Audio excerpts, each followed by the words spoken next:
Discuss with the difference between CFD and FEA, the solution methodology, mathematical modeling, introduction of the FEA, their brief history. Now in this video we'll just discuss about the terminology of FEA and step involved in a FEA to solve any problem and the step involved in a commercial software.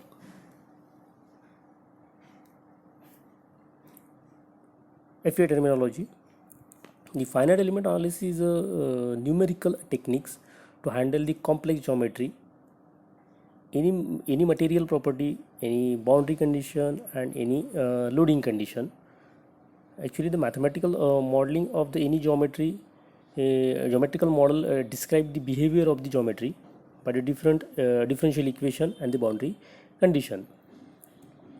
So that the mathematical model is divided in object of the interest and into the finite element analysis. Okay, so first of all we'll start with the degree of freedom.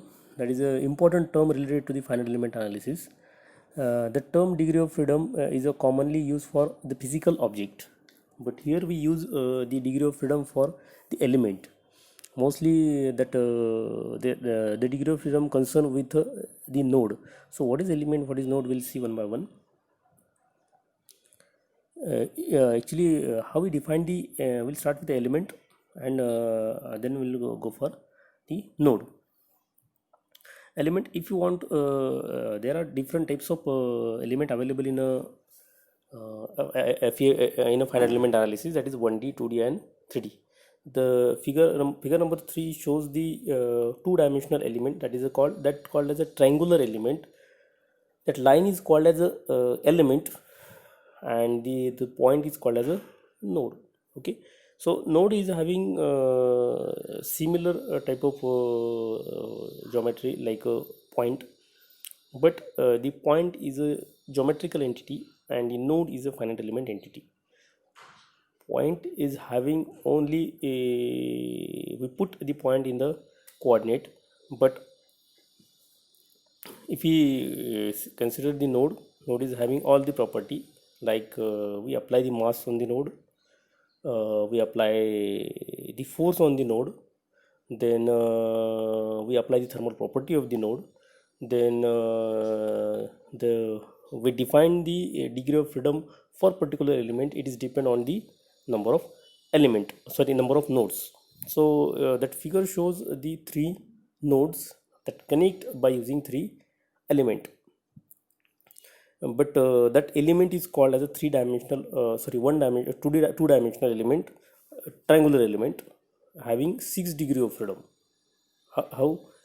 That first node is with a x and y, that is a 2 degree of freedom. Then second is similar to the 1 and 2 x and y direction degree of freedom. Then also third one is also x and y direction degree of freedom. So total it is having 6 degree of freedom, two-dimensional triangular element.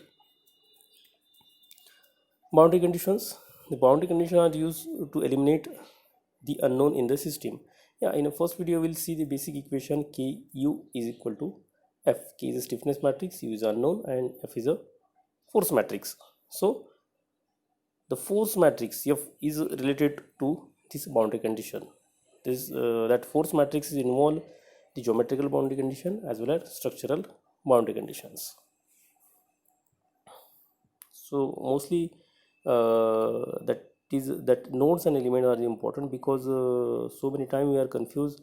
Either we draw here the point or they draw a node, because in a commercial software the both option is available. We apply the force on element as well as we apply the force on node, but at the time of solving the problem, that force is automatically convert or translate from element to node if we apply on a node.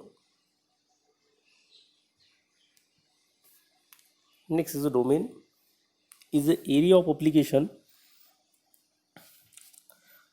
of finite element method, such as a building and the bridges structure. Yeah, domain in a finite element analysis, generally the domain is called as a one component that we want to analyze in a finite element analysis.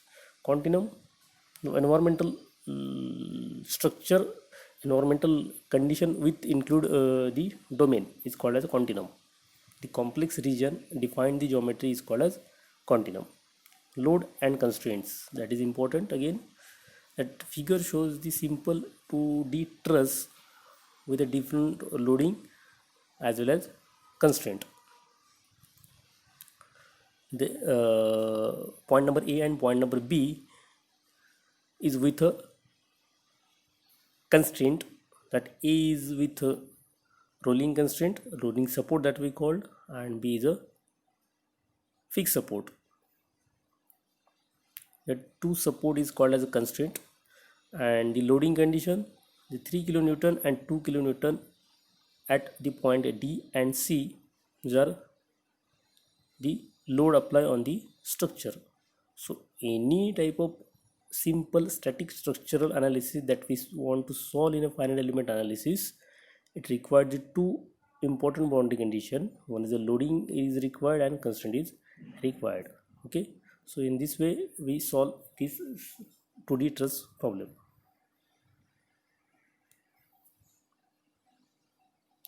Steps involved in finite element analysis. So there are 7 important steps involved in a finite element analysis. First one is the discretization of the structure. In this step, we divide the structure in a particular small body. Means automatically that structure is converted into the small element. Either it is one-dimensional element, or it is a two-dimensional element, or it is a three-dimensional element. The intersection of the side of the element all called as a node. That is also important. Node is also defined as the intersection of the two element, that called as a node. Mostly we'll go, that term is also in this term will also involve the new terminology or new word, that is meshing.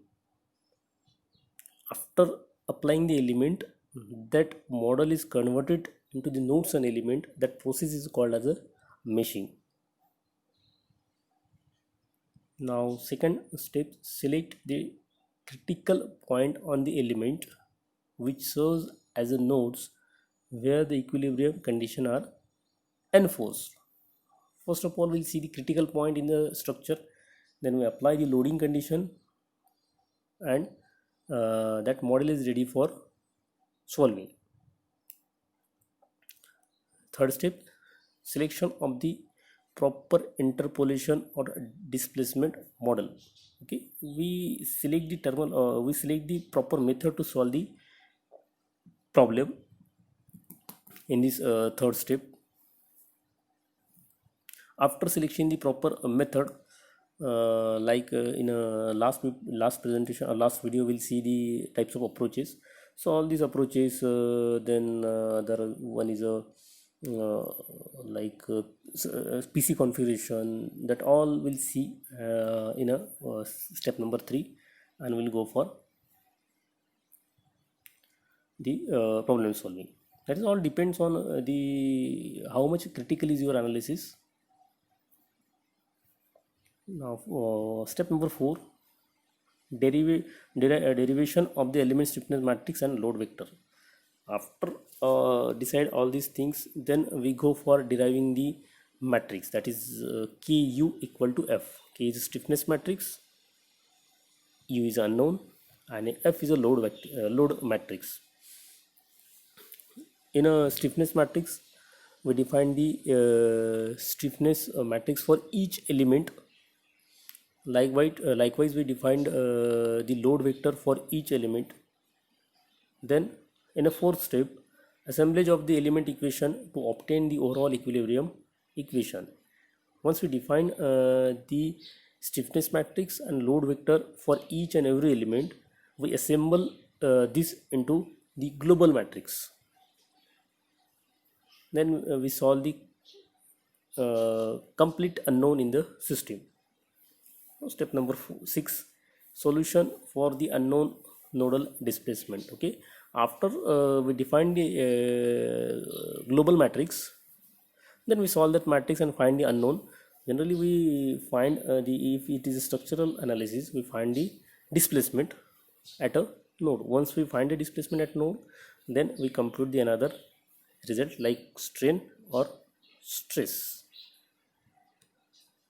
Thank you.